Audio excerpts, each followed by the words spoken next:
everybody. Oh, Eric, don't put this in. I forgot to put my collar down. Okay.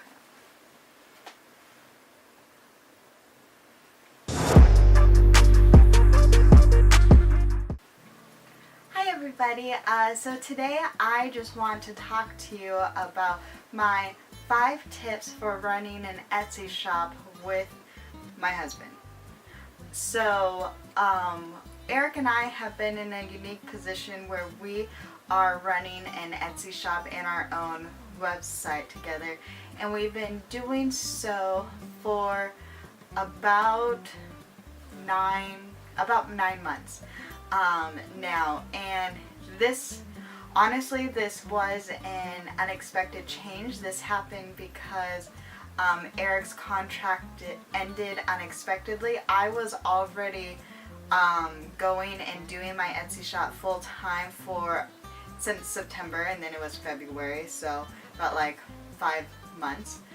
And so I was just learning how to do it from my point of view, and then we decided for a number of reasons that it was just best if we tried to do it together. So it has been very, very interesting ride. So I just wanted to give you guys some of my tips that I've learned in these past few months about running an Etsy shop with your husband. Alright, I'm looking at my cell phone. It has my notes down there, so if you see me go like this, that's why.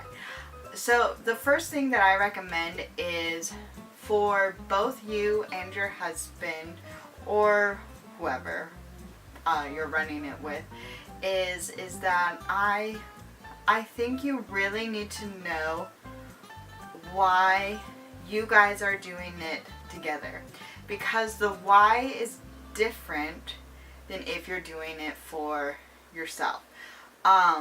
So for example, are you having your husband help you because you just can't keep up with orders, you just can't keep up with business? Because that might be something that you can hire out and not have your husband go with you. It sounds really nice to be able to work with your husband, and believe me, it is. I wouldn't trade it for anything in the world. But there are a lot of difficulties. 100% no going around it. And it can be difficult, especially in the beginning. So make sure that your why is deeper than I just need help. Your why needs to be, this has to become his dream as well as your dream. So what we do is we sew clear travel bags, basically, to get you through security, to make everything easier, to get you through stadiums, Disney things, everything easier. Sewing is my passion, and crafting has been my passion since I was a child. So part of my why that I want to do it is because I love sewing. My husband Eric, so he didn't know how to sew. He didn't know how to do anything when we quit in regards to the creative things. But he is really passionate about this business, and that is because his dream, and my dream too, is when we have kids, we both want to be stay-at-home parents.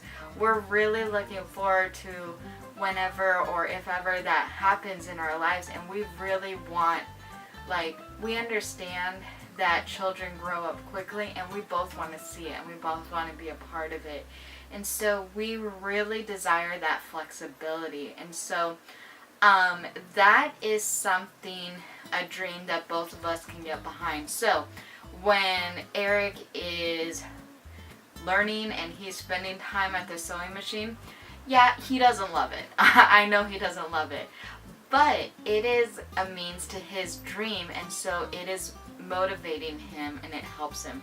So really the first tip is make sure you guys both understand why you are doing this, because it will help motivate you when the hard times come. The second thing is make sure you set up boundaries and expectations. This is interesting because before, we've only been married now for a little over 4 years, and I didn't really understand a strong need for setting up boundaries between my husband and I. And to be honest, before this, I would have felt a little weird with that idea. I would feel like, what? There shouldn't be any boundaries between my husband and I.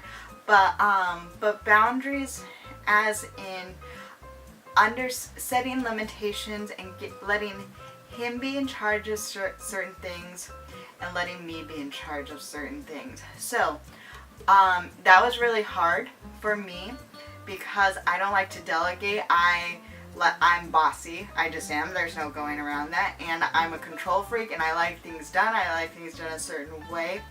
And so I had to set up boundaries for myself, saying I will not overstep this.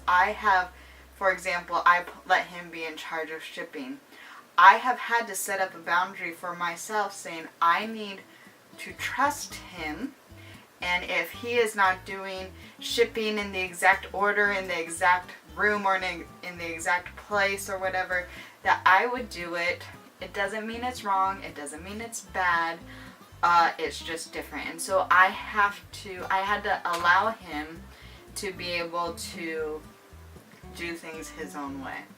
Which, that's not just a tip necessarily for running an Etsy shop. But oops. I dropped my phone. And then the expectations, that is a big one. So,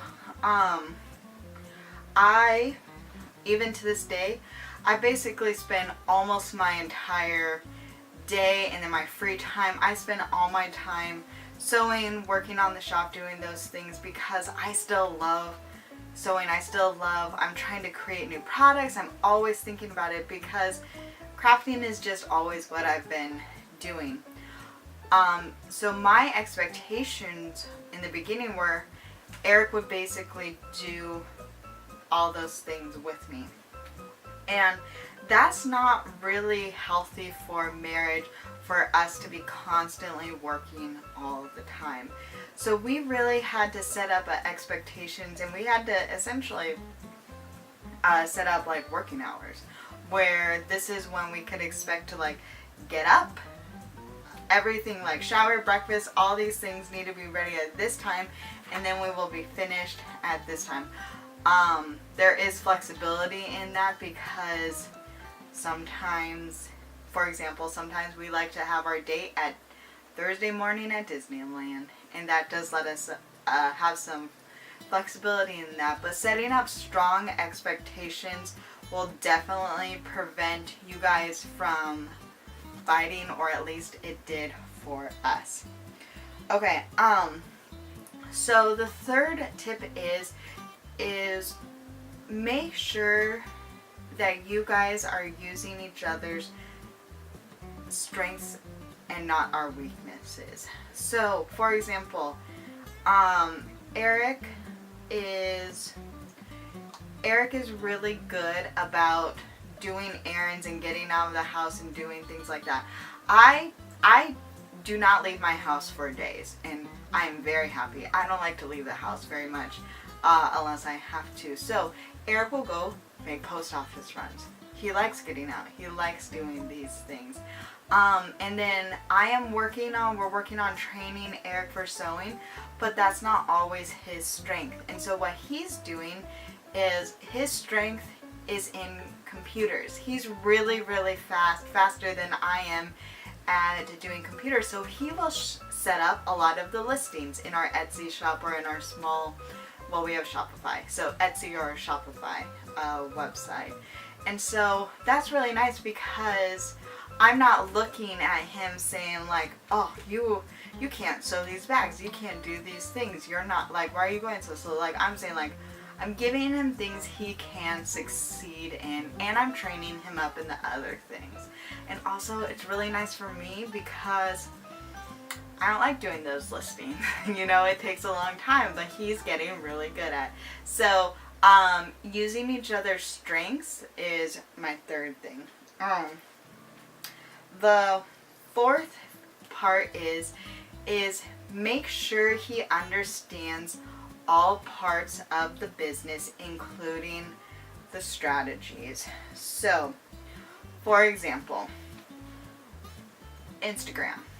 Instagram is just a part of the social media, and so I really had to make sure that he understood why it's important for us to be going and taking pictures, and pretty pictures, not just me holding up in our crazy craft room workspace a bag and say, look what we did, like really trying to stage it and make it look beautiful. So it's not so much just telling him, oh, here, do this, here, do this, here, do this. Making sure that he understands why we are doing things and the different strategies in order to do things. So then it's just clear communication. And so also then when he has ideas, they're more fully developed ideas, and that when he brings things to the table, a new perspective to the table, it will better fit in, instead of me being like, oh, no, that won't work, because it doesn't fit into the bigger plan. He knows the bigger plan, he knows the strategy behind it, and he could contribute to the strategy. So make sure that you train him in all aspects, I think, you know. Alright, the fifth one is make sure you are communicating and delegating. So make sure you are communicating your feelings, and in my opinion, the sooner the better, because you will spending 24/7 with your spouse, except for occasional post office run.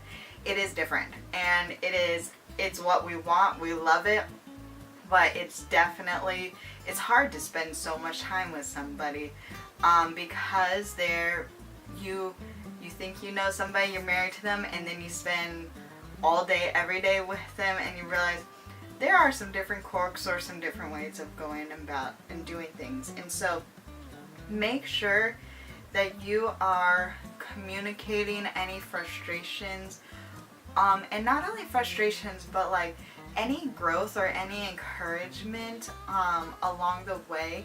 Because if you think about it, when you are doing a job, you do need to be able to develop and get better. So that's why you should have some constructive criticism. I don't like to say it like that, but I can't think of a better word other than constructive criticism. But you need to help train them, but you also need to have lots of like praise, because that also will motivate them. And when you do train them, delegate. That's my weakness. That is my weakness. You know, like I say, oh, here, go. Because a lot of times what we'll do is like we'll have our list of goals that we each want to get done in a day, and then I will somehow wander over here throughout the day and be like, oh, how's it going, blah blah blah, oh, do you need help, do, where my list gets neglected, and that's not the point, right? We're supposed to be partners, we're supposed to be working together, and yeah. Anyway, those are my 5 tips for running an Etsy shop or a small business with your husband. I hope they are really helpful. I will probably be updating this with more specific cases or more practical advice. But basically, know why you're doing this, and then communicate. Okay, thanks for listening. Bye.